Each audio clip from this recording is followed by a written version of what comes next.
제사장 나라 거룩한 백성이라는 제목으로 말씀을 나누고자 합니다. 최근에 아프가니스탄 이 난민들을 바라보면서 또 미얀마에도 여러 가지 어려움들을 바라보면서 참 나라가 위태로우니까 참 힘들다라는 생각들을 합니다. 아프간 난민들이 어떻게 하면 어떤 나라에 정착할 수 있을까? 마치 이스라엘 백성들도 따져놓고 보면 난민들과 별다를 바 없지 않습니까? 그 강대국이었던 애굽에서 출애굽했습니다. 나올 땐 대단할 줄 알았는데 막상 나와보니 그들에게 기다린 건 홍해였고 광야길이었습니다. 그들이 가지고 있던 것도 다 시간이 지나니까 음식도 떨어지고 가지고 있던 것 꼽을 쳐놓은 것까지 다 사라져 버렸을 것입니다. 그러니까 이들은 어찌 보면요, 상난민 중에 난민입니다. 광야길을 걸어가니 거기에서 조달해서 먹을 수 있는 것도 전혀 없지 않습니까? 그런데 하나님께서는 이들을 향하여 뭐라고 말씀하시는가 하면, 너희는 내 소유된 백성이 된다. 너희는 제사장 나라가 될 것이다. 그리고 너희는 거룩한 백성이 될 것이다 라고 하나님이 이스라엘 백성들에게 이야기하고 있습니다. 아니, 오늘 내 모습을 보니까 내가 무슨 거룩한 백성이고 내가 무슨 제사장 나라하고 내가 어떻게? 그런데 하나님은 이미 우리에게 이렇게 되게 하겠다라는 것이죠. 베드로 전서 2장 9절에도 이런 말씀이 있죠. 신약이지만 비슷한 이야기를 합니다. 오직 너희는 택하신 족속이요 왕같은 제사장들이요 거룩한 나라요 그의 소유된 백성이니. 그 이유가 뭐냐? 이는 너희를 어두운 데서 불러내어 그의 귀한 빛에 들어가게 하신 자의 아름다운 덕을 선전하게 하려 하십니다. 선전할 수 있도록 우리를 어떻게 해요? 불러내었단 말이죠. 불러내어서 뭐하게 만들었어요? 택하신 족속, 왕같은 제사장, 거룩한 나라, 그의 소유된 백성을 삼고야 말겠다는 하나님의 의도가 있다는 것입니다. 어떻게 우리가 하나님 나라의 거룩한 제사장이 될 수 있을까? 하나님의 거룩한 백성이 될 수 있을까? 어떤 분들은요, 거룩한 백성이 될 것이다 하면 나 거룩한 건 부담스러워하는 사람도 있을지 모릅니다. 거룩한 게 부담스러워. 나는 거룩한 거 싫고 난 사는 대로 살란다. 그런데 하나님은 이미 계획을 그렇게 가지고 계십니다. 나는 제사장 나라 이런 거 싫고 나 그냥 살란다. 그런데 하나님은 우리를 제사장 나라 삼겠다는 것입니다. 우리를 통해서 어떻게 해요? 죽어가는 죄인들과 하나님을 연결시키는 제사장의 역할, 그 하도록 하겠다라는 것입니다. 하나님은 어떤 방식으로 우리를 이렇게 사용하시는가? 오늘 이스라엘 백성들을 보면서 그들이 어떻게 제사장 나라로 거룩한 백성으로 가는가를 보면서 우리 자신도 돌아볼 필요가 있을 것입니다. 그래서 그 첫 번째는요, 따라서 한번 해봅시다. 하나님을 만나야 합니다.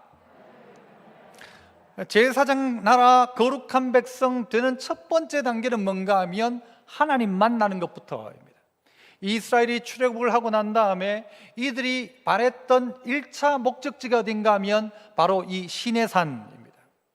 이스라엘은 여기서 대략적으로 한 1년 정도를 머무르게 됩니다. 늘 오던 길 늘 걸어왔었는데 거기에 머무르게 된다는 것이죠. 하나님의 목적지다.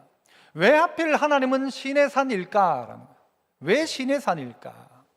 이 시내산이 어떤 의미가 있길래 하나님은 이스라엘 백성을 불기둥 구름기둥으로 인도를 하셔서 결국은 시내산에, 오늘 보니까 애굽을 떠난 지 3개월이 되던 날에 그 시내산에 이르게 하셨을까? 분명히 의도가 있다는 것입니다. 우리는 이 의도를 알기 위해서 모세를 살펴볼 필요가 있습니다. 모세는 이 출애굽기 3장 1절에 보면 모세가 어느 날 이제 애굽에서 도망쳐 나와가지고 있다가 하나님을 만나는 장면이 있죠. 떨기나무 가운데 계시는 하나님을 만나는 그 장면에 이 출애굽기 3장 1절에 뭐라고 이야기하는가 하면요, 이 모세가 여호와의 산 호렙에 이르렀다 이야기합니다. 이 모세가 하나님을 만났던 산의 이름을 호렙이라고 이야기한다는 것입니다. 그 호렙산은 어디냐? 우리 얼마 전에 성도들이 이스라엘 성지순례 갔지만 그 엘리야의 그 호렙산 말고요, 갈멜산 말고요, 지금 여기에 호렙을 이야기하고 있습니다. 이 호렙이 어디일까? 여러분, 이 장면을 우리는 모세의 동일한 말을 통해서 확인해 볼 수가 있습니다. 신명기 4장 10절 이렇게 이야기합니다. 네가 호렙산에서 네 하나님 여호와 앞에 섰던 날에, 그죠? 어디예요? 호렙산에서. 네가 호렙산에서 네 하나님 여호와 앞에 섰던 날에 여호와께서 내게 이르시기를 나에게 백성을 모으라. 내가 그들에게 내 말을 들려주어 그들이 세상 사는 날 동안 나를 경외함을 배우게 하며 그 자녀에게 가르치게 하리라. 사실 오늘 본문에 나오는 이야기와 동일한 내용입니다. 즉 시내산과 호렙산을 혼용해서 쓰고 있다는 것입니다.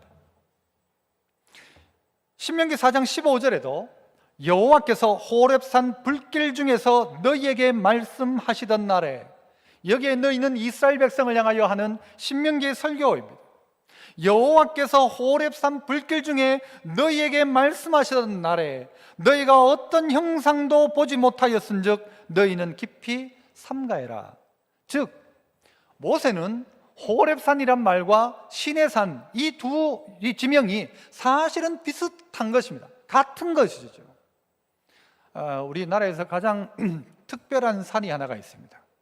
제가 보기에 이름이 가장 특별한 산은 어딘가 하면 저는 생각기에 앞산입니다. 앞산. 앞산은 언제부터 앞산이었을까요? 우리에게는 여기가 앞산입니까? 옆산입니까?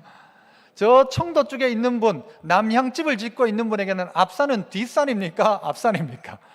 여러분, 우리나라의 다른 이름들은 다 제각각 이름이 있는데 여기에서는 앞산이라고 이야기를 합니다. 앞산. 이런 이름이 잘 없습니다.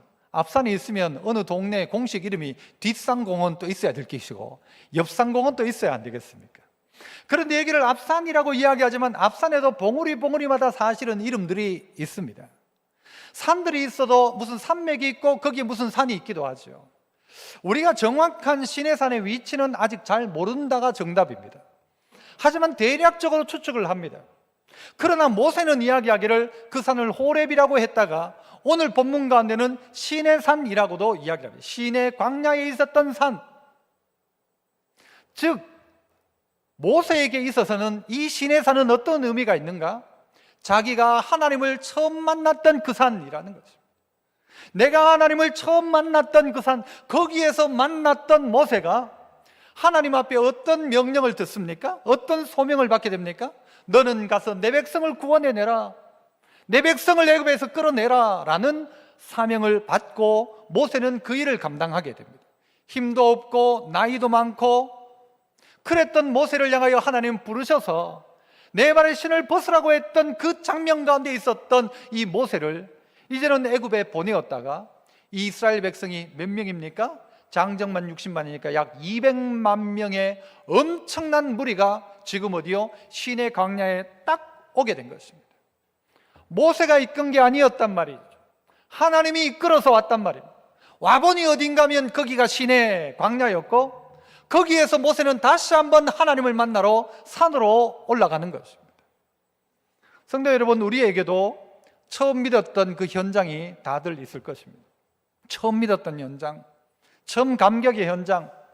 오늘 내가 만났던 하나님, 그 하나님을 이스라엘 백성 너희들도 만났으면 좋겠다 이 말이고, 하나님 또한 내가 너와 만난 것처럼 나는 이스라엘 백성들과 만나고 싶다, 이것이 거룩한 백성 제사장 나라의 첫 번째라는 것입니다. 우리는 명절이 되면 다들 고향으로 갑니다. 저도 나와 이 대구에 산 게 고향에서 산 것보다 훨씬 많이 살았습니다. 배 이상 살았죠. 그럼에도 불구하고 고향 땅이라는 것은요, 우리의 마음에도 큰 위안이 되기도 합니다. 명절에 내려갈 때 가끔씩 제 아이들을 어릴 때 딱 태우고 가면서 제가 이야기하죠. 저기가 어딘지 아냐? 아빠 다니던 초등학교, 안개 초등학교다. 이러면요, 애들이 뭐라, 안 돼, 자기는 다. 벌써 제가 몇 번이나 이야기를 했거든요. 저기가 아빠 초등학교고, 저 뒤에서 놀았고, 어떻게 깨구리 잡았고, 이런 이야기를 해도 애들이 전혀 관심이 없어요. 다 알죠. 하지만 저는 또 이야기해요. 고향 교회가 옛날엔 요 자리에 있었는데, 여기에서 내가 딱 누워가지고, 여름이 되면 여기서 놀았고, 이야기를 하죠. 애들은 관심이 없어요. 관심이 없어요. 언젠가 한 번은요, 여름에 애들을 태우고 저기 저 하양 쪽에 있는 청천다락원이라고, 기도원이죠, 거기를 데리고 올라갔어요. 왜 가니? 가면 안다. 왜 갔죠? 제가 은혜 받았던 자리거든요. 학생 시절에 교회 수련회를 마치고 나면 수련회 끝에 은혜 받겠다고 혼자 다시 기도원에 갔던 거예요. 그 청천다락원에 갔던 거예요. 이 교회 부임을 앞두고도 그 청천다락원 거기에 가서 기도했었어요. 그러니까 내게는 의미 있는 자리인 거죠. 그냥 아이들에게 얘기를 데리고 가지만 얘들은 관심이 있어요, 없어요? 없어요. 주암산에도 한번 갔죠. 주암산에도 텐트를 가지고 그 숲에서 텐트를 쳐놓고 은혜 받겠다고 그 자리에 있었던 것. 여기가 아빠 은혜 받았던 자리다, 이 말은 어떤 의미입니까? 내가 은혜 받았던 것처럼 너희도 여기에서 은혜를 받았으면 좋겠다는 거예요. 내가 하나님 만났던 것처럼 너희가 하나님 만났으면 좋겠다는 것이죠. 430년 동안 종노릇만 하고 있던 그들이 이 거룩한 산 시온, 하나님의 산 호렙이었던 그 자리에서 너희들도 만났으면 좋겠다, 나처럼 만났으면 좋겠다, 나와 함께 만났으면 좋겠다는 거죠. 이 명절에 여러분이 어디에 가든지 고향길을 보면서 여러분 스스로가 자녀들에게 이거 전해줘야 제사장 나라 거룩한 백성의 연속성이 있죠. 이거 놓쳐버리면 안 된다는 것입니다. 나로 끝나죠. 나라가 안 되죠. 그 백성이 안 되죠. 나 혼자 믿고 끝내버리는 것이죠. 찾아가야 합니다. 찾아가야 합니다. 오늘 하나님께서는요, 그래서 이 모세를 그 처음 만났던 그 자리에 다시 불러놓으셨고, 이 모세는 다시 한번 하나님의 음성을 듣게 되었고, 온 이스라엘 백성이 모두가 함께 하나님의 임재를 경험하게 합니다. 하나님을 만나야 하나님의 백성입니다. 하나님을 만난 사람은 하나님을 만난 사람다워야 합니다. 하나님은요, 이 장면 외에도 자꾸 모세를 산으로 부르십니다. 출애굽기 34장에도 보면 34장 2절, 아침까지 준비하고 아침에 시내산에 올라와 산 꼭대기에서 내게 보여라. 아침에 준비하고, 아침에 사실은요 새벽이죠. 새벽에 올라와 산 꼭대기에서 내게 보여라. 너를 내게 보여라 하는 거죠. 영어 성경에 보니까 present yourself to me 라고 해요. 너 자신을 내한테 한번 보여봐라. 어디에요? 시내산에서. 모세는 한 번 만나고 끝나는 것이 아니었어. 오늘 시내산에 와서 하나님을 만납니다. 이후에도 또 만납니다. 범죄했던 이스라엘 백성들로 말미암아서 두 번째 십계명을 받을 때 이 34장에 다시 또 올라가서 하나님 앞에 나아갑니다. 그에게는 있었다는 것입니다. 우리 성도들 중에도 힘든 이 광야길을 쭉 걷다가 지쳐 있는데 교회에 딱 왔는데요, 본인이 앉던 자리, 늘 앉던 자리인데 그 자리에 딱 앉는 순간 하나님이 막 은혜를 주실 때가 있어요. 아무것도 한 것도 없는데, 뭐 별 것도 없었는데 앉았는데 그냥 눈물이 쭉 흐를 때가 있어요. 성경을 읽다가 보면 늘 읽던 장면인데, 어떨 때는 사도신경을 하면서도 늘 외우던 건데, 어떨 때는 주기도문을 외웠는데 늘 하던 건데, 어느 한 구절이 탁 다가오는데요, 은혜가 될 때가 있어요. 그게 우리 안에 있다는 것입니다.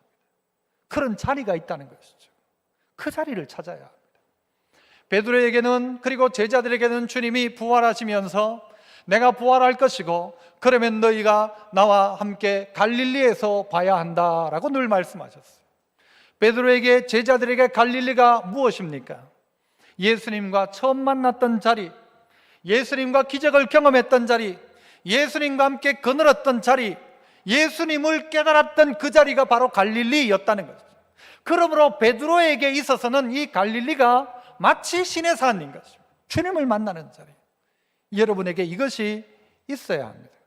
주님을 만나야 하나님의 백성입니다. 주님을 만나야 하나님 나라 백성입니다. 어디 주민등록증만 있다고 대한민국 국민입니까? 그 사람이 간첩질을 한다 하면 주민등록증이 있어도 그 사람은 우리나라 사람 아닌 거예요. 간첩인 거예요, 간첩.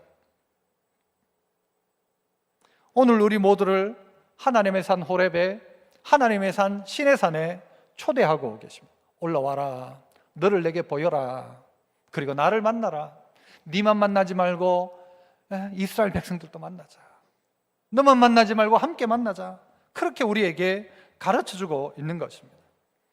그래서 한번 따라합시다. 다시 만나야 합니다. 함께 만나야 합니다. 그래요. 다시 만나야 돼요. 모세 다시 하나님 만나야 되고, 또 모세 이스라엘과 함께 하나님 만나야 되고, 여기에 있는 모든 분들이 하나님을 만나야 어떻게 해요?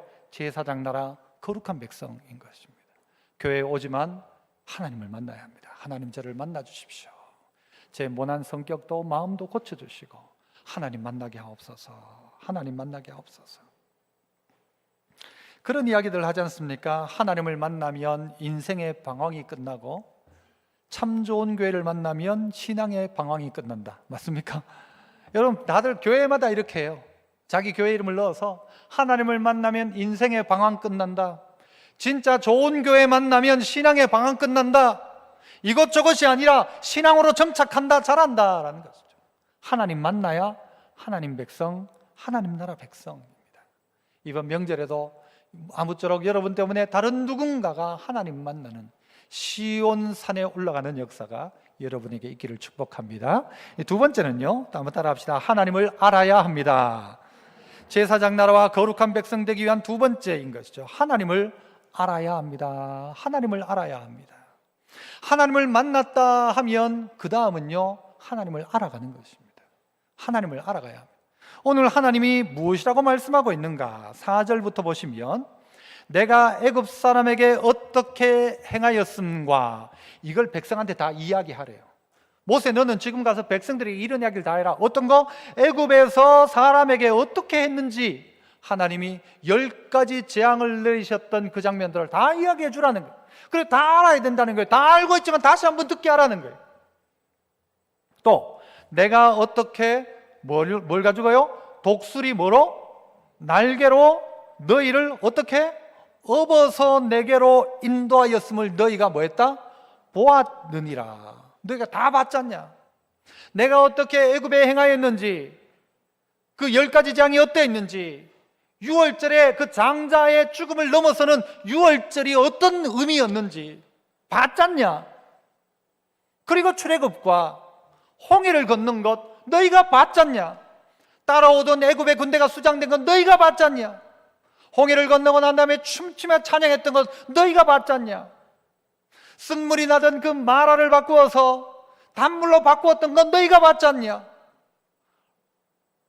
아말렉이 쳐들어왔을 때 아말렉과의 전쟁 가운데서 승리하게 된 것 너희가 봤지 않냐? 내가 너희를 어떻게 인도했냐? 마치 독수리가 업어서 이 자리에 데리고 온 것처럼 내가 너희를 그렇게 업어서 인도했다라고 가르치고 있지 않습니까? 오늘 본문은 이야기하기를 셋째 달이라고 이야기합니다. 출애굽하고 약 한 시간적으로 따지면 한 2달 정도의 시간이 지나간 것입니다. 2달 정도.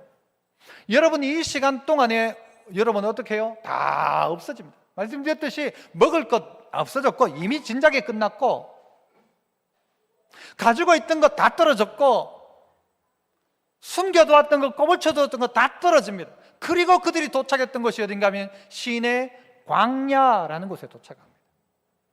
자급자족이 안 됩니다. 거기에 뭐 어떻게 먹을 게 있어요? 아무것도 없죠. 그런데 하나님이 그 자리로 인도해 가신 겁니다. 왜 그렇게 하셨을까요? 딱 갔는데 좀 전에 지나왔던 엘림도 있었잖아요. 엘림, 종려나무가 있는 엘림, 오아시스도 있었단 말이에요. 그런데 거기도 떠나 왜 이 광야를 1차 목적지로 하셨는가? 군대에 가면 이 군인들이 유격 훈련이라는 걸 합니다. 제일 힘든 훈련이 유격 훈련입니다. 그래서 저희들 중에도 보면 이번에 유격 훈련에 좀 빠지게 해주세요 라면서 기도한 적도 있습니다. 사람들이 훈련이 너무 힘드니까. 그런데 그 유격 훈련장의 지형을 보면 대부분이 어떤가 하면요, 힘든 훈련을 할 때 거기 들어갈 때는 계급장도 다 떼고 들어가거든요. 계급장도 없어요. 그냥 들어가면 다 훈련생이에요. 그래서 이름을 남자들 잘 알고 올빼미라고 불러요. 1번 올빼미, 2번 올빼미. 계급도 없고 이름도 없어요. 거기 훈련을 받는데 그 지형이 어떤가 하면요, 대략 보면 갖춰져 있는 지형. 저희가 훈련했던 그 유격 훈련장도요, 꼴짝에 들어가가지고는요 도망 나오려고 해도 도망도 못 나와요. 거기에 갔다 하면 나올 수 있는 방법은 훈련 수료하고 마지막에 탈출하는 훈련을 하는데 그때만 나올 수 있어요. 그 전까지는요 고생을 해요. 그게 훈련이란 말이죠. 이스라엘 백성을 물도 없고 먹을 것도 없는 광야에 데리고 오신 이유가 뭔가? 하나님이 그들에게 무엇이라고 하십니까? 자, 다시 5절 보시면 세계가 다 내게 속하였나니 너희가 내 말을 잘 듣고 내 언약을 지키면 너희는 모든 민족 중에 내 소유, 제사장 나라, 거룩한 백성이 될 것이라는 거예요. 내 말을 잘 들으면. 여기서는요, 주의 하나님의 말씀을 잘 들을 수밖에 없는 환경이에요. 그래서 이 자리에서 오늘 본문이 넘어서 가면 하나님 어떻게 하세요? 십계명을 주시고요, 그들에게 규례와 법도를 가르치고요, 보상과 배상에 대해서 가르치고, 사람이 200만 명이니까 수많은 일들이 있을 것 아닙니까? 그러나 이 가운데서 내 법을 지키는 사람 만들겠다는 것이죠. 왜 하나님이 이렇게 하십니까? 이게 하나님의 사랑입니다. 업어서 이 자리까지 데리고 왔어요. 그리고 이들을 뭐하기 위해서? 제사장 나라 만들기 위해서, 거룩한 백성 만들기 위한 하나님의 방법이 진행되고 있다는 것입니다. 어저께 어떤 분, 우리 권사님 한 분을 만났는데요, 이 권사님이 아직 몸이 좀 어떠세요 하니까 막 이쪽도 머리가 막 뭘 하나 쓴 것처럼 막 뭔가를 하나 이렇게 그 철모 같은 거 하나 쓴 것처럼 막 우하고 매일 이 약을 먹은 지 20년이래요. 20년. 그런데 제가 그랬죠. 참 자식 낳고 키우다 그런 거 아닙니까 하니까 그분이 맞대요. 아들 놓고 난 다음부터 그랬대, 자기가. 그런데 그 이야기를 지금까지도 아들한테 한 적은 없대. 그게 어머니죠. 힘들었어요. 아들 때문에 고생했어요. 아들 때문에 병 얻었어요. 저희 어머니는요, 막내 놓고 병져 누우셨어요. 막내 놓고. 그래서 형들이요, 막내를 미워했어요. 저것 때문에 엄마 아프다. 그런 집이 있을걸요. 저것 때문에 엄마 아프다. 저희 어머니는 나중에 그 청개구리하고 그거 삶아 먹고 나왔다고 이야기하시는데, 어쨌든 어머니의 사랑, 하나님의 사랑, 업어 키운 그 사랑, 그거 깨닫는 게 우리가요, 제사장 나라 거룩한 백성 되어가는 하나님의 방법입니다. 알아야죠. 너 어떻게 키웠는지 알아야 효자 되는 것처럼, 하나님이 너를 지금까지 어떻게 인도하셨는지를 알아야 그걸 은혜라고 표현하고, 오늘이 은혜라고 표현하고, 내일이 또한 은혜라고 표현하죠. 온갖 여러분의 인생의 모든 기적을 통틀어서 내린 그 기적의 결론이 뭔가 하면요, 오늘 이 자리에 앉아 있는 겁니다. 여러분 오늘 이 자리에 앉아 있다는 것은요, 수많은 기적을 다 경험해낸 거예요. 수많은 기적, 전쟁을 경험하고 난리를 경험하고 온갖 사고를 다 비껴가고 살아남고 남아서 오늘 이 자리에 있는 거예요. 어떻게 이 자리에 왔는가? 하나님이 업어서 나를 이 자리에 데리고 왔다. 뭐 하려고? 하나님 나라 백성 만들려고. 하나님 나라 백성, 제사장 나라 만들어서 어떻게 해요? 온 열방이 주께 돌아올 수 있는 그 일 가운데 쓰임 받으려고 지명해서 불러낸 게 우리라는 것입니다. 나는 보잘것없습니다 하지만 하나님이 왜요? 우리를 위해서 누굴 주셨어요? 아들까지 우리를 위해 주셨잖아요. 그러면 우리는 얼마짜리입니까? 5,000원짜리입니까? 10,000원짜리입니까? 1억짜리입니까? 우리는 무슨 짜리예요? 예수님 짜리잖아요. 예수님 짜리. 10,000원 주고 사면 10,000원짜리지만 예수님 주고 우리를 샀으면 우리는 예수님 짜리. 얼마나 귀합니까? 그러므로 하나님이 우리를 업어서 이 자리까지 데리고 오셨다. 은혜다. 오늘이 기적의 결정이다. 그리고 이후의 순간 가운데도 하나님은 우리와 함께 하시려고 뭘 줘요? 말씀을 주시잖아요. 이 말씀대로 살아가라. 그러면 너에게 이런 복을 주겠다. 이 말씀대로 해봐라. 모든 복들을 너에게 줄 것이다. 이게 미래에 대한 하나님의 약속이지 않습니까? 그러므로 하나님을 알아야 합니다. 하나님을 알아야 합니다. 덮어놓고 믿지 말고 내가 무엇을 믿고 있는지, 하나님이 어떤 분이셨는지, 하나님이 어떤 일을 행하셨는지, 오늘 내게 행하신 일이 무엇인지, 오늘 내게 오늘 지금 예배 시간에 말씀하시는 하나님의 말씀이 뭔지를 알고, 그래서 그 믿음 가지고 살아가는 것이죠. 하나님을 알아야 한다. 마지막 세 번째는요, 또 한 번 더 따라합니다. 여호와를, 하나님을 기다려야 합니다. 그렇죠? 여호와를 기다려야 합니다. 하나님을 기다려야 합니다. 하나님을 기다리는 것입니다. 1절을 한번 보실까요? 1절. 자, 이스라엘 자손이 애굽 땅을 떠난 지 얼마가 되었습니까? 3개월이 되던 날. 되던 날이라는 데도 의미가 있습니다. 이 특별한 의미가 있더니 되던 날, 그날 도착했다는 거예요. 시내산에. 그날 3개월이 되던 날, 이게 시간의 긴 의미로서 석 달이 되었다가 아니라 3월째 첫날이 되었다는 그런 의미입니다. 이스라엘 백성들이 6월절을 지나고 그 다음 날 6월절인 니산월 14일이 그들에게 1월달이거든요. 14일에 6월절이었고 15일 날 출발합니다. 그리고 여러분, 둘째 달 15일 된, 기간으로 따지면 한 달 되었을 그때가 어딘가 하면 앞부분에 나오는 16장에 나오는, 여러분, 그날이 둘째 달 15일입니다 16장 1절에 보면 둘째 달 15일인 즉 한 달 만에 엘림에서 떠나 신광야에 이르렀다, 그렇게 이야기해요.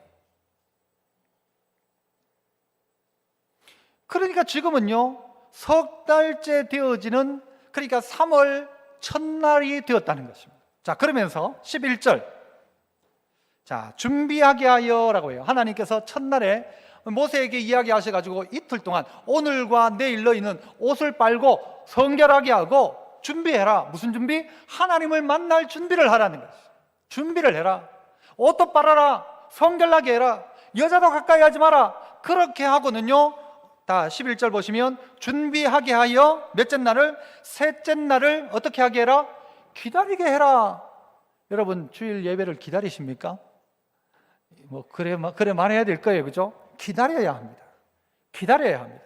성결케 하고 주일을 기다려야 합니다. 주님 베풀 은혜를, 주님 만날 것을 기다려야 합니다. 기다리게 하라. 이는 셋째 날에 나 여호와가, 11절 계속 보세요. 이는 셋째 날에 나 여호와가 온 백성의 목전에서 시내산에 뭐 할 것이다? 강림할 것이미니. 셋째 날에 강림하겠다는, 아니 말했던 첫날 3월 1일이 딱 하면 제일 좋죠. 그런데 아니다. 3일 기다려라. 셋째 날에 내가 강림할 것이다 이야기하십니다. 왜 하나님은 이렇게 셋째 날이라고 하십니까? 딱 첫날, 그냥 3월 첫날에 딱 강림하시면 될 건데 준비하게 하고 기다리게 해야 합니다. 잘 한번 계산을 해보면요, 자, 니산월 14일에서 그 달 말까지 30일까지면 대략 며칠이 됩니까? 7일 되죠. 14일부터 따져보면은. 그 다음에 2월달 한 달 30일 합하면 며칠이 됩니까? 17 더하기 30 하면 47. 이걸 46, 47로 보는데 47. 그 다음에 오늘 3월 1일 날부터 며칠 기다려야? 3일 기다리니까 1, 2, 3일 더하면 며칠이 됩니까? 총 합하면 50일이 되죠. 50일. 50일. 성경 안에 보면 50일과 연관되어진 게 몇 개가 있습니다. 50일 뭐가 있습니까? 오순절 50일. 77절, 77은 49. 그래서 이걸 77절이라고도 합니다. 오순절을. 77절도 다른 말로 뭐라고 하죠? 맥주 감사절이라고 합니다. 맥주 감사절이 성령이 오신 날이기 때문에 오순절에 성령이 임하셔서 그날을 성령 강림절이라고도 이야기합니다. 어떻게 이런 절기가 한쪽에 딱 뭉쳐져 있을까? 왜 겹쳐질까? 이게 예를 들어 옛날에 무슨 요즘 같은 공휴일이면요, 다 떼놓으면 될 텐데 다 뭉쳐져 있어요. 맥주절, 77절, 그리고 성령 강림절, 오순절, 거기다가 어떻게 해요? 하나님이 오늘 시내산에서 강림하신 날이 그날이라는 거죠. 이게 이상하게 맞아 들어가는 것이죠. 왜 이렇게 하셨을까? 하나님이 이스라엘 백성과 언약을 맺기 위해 강림하셨던 날, 즉 율법을 주신 그날, 하나님은 그날에 율법을 주셨고, 성령님은 바로 그날에 어떻게 해요? 오순절 강림하셨던 성령님이 내려오셨고, 그래서 여러분, 사도행전 1장 5절에는 요한은 물로 세례를 베풀었거니와 너희는 몇 날이 못 되어 성령으로 세례를 받을 것이다. 사도행전 2장 1절 이하에는 오순절 날이 이미 이름에 오순절 날이 되었단 말이에요. 50일째가 되었는데 그들이 다 한 곳에 모여 있더니, 마치 이스라엘 백성이 시내 광야에 모여 있던 것처럼 한 곳에 모였더니 홀연히 하늘로부터 급하고 강한 바람 같은 소리가 있어 그 앉은 온 집에 가득했다. 즉 뜰 일이 마치 불의 여처럼 갈라지는 것들이 그들에게 보였고, 하나님은 불 가운데 강림하셨고 구름 가운데 강림하셨고 그들에게 보여 각 사람 위에 하나씩 임하여 있더니 4절 그들이 다 성령의 충만함을 받고 성령이 말하게 하심을 따라 다른 언어들로 말하기를 시작했다. 성령 강림 사건과 하나님께서 시내산에 강림하셔서 온 이스라엘 백성들이 듣도록 말씀하신 이것이 연결되어져 있다고 생각합니다. 하나님은 다 이런 계획을 가지고 계셨구나. 그래서 셋째 달 첫날에 그리고 사흘을 기다려서 이날 하나님이 어쩌다 보니까 이날이 가가지고 다음부터 이렇게 해라가 아니라 하나님의 큰 뜻 가운데 있었다는 것. 6월절이 지나고 오순절 될 그때에 50일 될 그때에 이들은 시내산에서 하나님의 말씀을 받고 여호와 하나님의 강림하심을 보게 된다는 거죠. 왜 하나님은 이렇게 강림하셔서 직접 소리를 들려주시는가? 그 이유는 무엇 때문입니까? 오늘 성경 본문은 그 이유를 내가 이렇게 하는 이유는 모세가 내가 너와 말하는 소리를 듣고 난 다음에 백성들이 모세를 믿도록 하기 위해서, 모세가 백성의 지도자임을 믿도록 하기 위해서 하나님이 친히 오셨습니다. 그리고 이스라엘 백성에게 법도와 율례를 가르쳐주는 거예요. 십계명을 가르쳐줘요. 그리고 그들이 어떤 관계 속에 어떻게 살아야 되는지, 어떻게 법을 지켜야 되는지. 오늘 본문 앞쪽으로 가면요, 모세의 장인 이드로가 모세가 늘 재판에 머리 아파하니까 막 이렇게 싸움이 붙어가지고 뭐 싸우니까 그거 말리고 누가 올래 그러네 하니까 모세가 너무 힘든 거예요. 그러니까 이드로가 뭐라고 이야기합니까? 거기 50부장 이렇게 뽑아가지고 요 큰 사건은 이렇게 마치 우리나라 삼심제처럼 여기 먼저 해보고 그 다음 하고 안 되면 모세한테 가지고 오도록 그런 요구가 있었다는 게 이것이 이제는요 하나님이 법을 만드심으로 하나님의 백성들이 이 법에 따라 움직이도록 배상을 어떻게 해야 되는지, 보상을 어떻게 해줘야 되는지, 싸웠을 때 어떻게 해야 되는지, 실수했을 때 어떻게 해야 되는지 법들을 하나님이 가르쳐 주시는, 이게 나라에 필요한 거죠. 나라가 있는데 법은 없다? 말이 안 되죠. 하나님의 법을 지키는 자에게는 내가 너를 제사장 나라 거룩한 백성 삼겠다, 너는 내 소유가 될 것이다.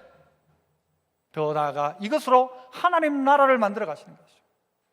오순절 성령 강림을 통하여서는 하나님을, 여러분 이스라엘 백성이 한 나라를 만들어가는 것처럼 성령 강림을 통해서 우리에게는 무엇을 주셨습니까? 교회라는 공동체를 주셨어요. 교회. 오순절 성령 강림을 통해 교회가 만들어진 것입니다. 그때부터 교회가 어떻게 하기 시작하느냐? 서로 유무상통하기 시작합니다. 있는 자는 나누기 시작합니다. 없는 자는 가지고 가기 시작합니다. 그들 가운데 궁핍한 자가 없습니다. 성령이 함께하기 시작하는 거예요. 성령의 말하게 하심을 따라 성령에 따라 떡을 떼기 시작하는 것이죠. 하나님이 성령을 그들에게 허락해 주셨다라는 것입니다. 하나님이 우리를 향하여 이렇게 놀라운 계획을 가지고 계시는구나. 말씀을 주신 하나님이, 우리와 만나신 하나님이 우리가 믿음으로 살아가도록 성령을 주시는구나. 그러므로 우리의 기도가 뭐가 되어야 되는가 하면 성령 충만 주옵소서. 이게 우리의 기도 제목이 되어야 마땅하죠. 성령으로 충만케 해달라고. 여러분, 그와 함께 우리는 다른 장면 하나를 꿈꿀 수가 있습니다. 부활 승천하셨던 주님이 다시 오실 때에 어떻게 해요? 구름 타고 오신다고 하셨어요. 나팔 소리와 함께 오신다고 하셨어요. 마치 시내산에 하나님이 강림하실 때의 모습처럼 주님이 다시 오실 때에 구름 가운데 땅이 흔들릴 것입니다. 불로 심판하실 것입니다. 동일한 장면. 저는 그래서 추측해 보겠는데, 그냥 저 추측이고 저 생각이에요. 제 생각. 이거는 틀린 거일 가능성이 더 높을 수도 있어요. 예수님이 언제 오실까?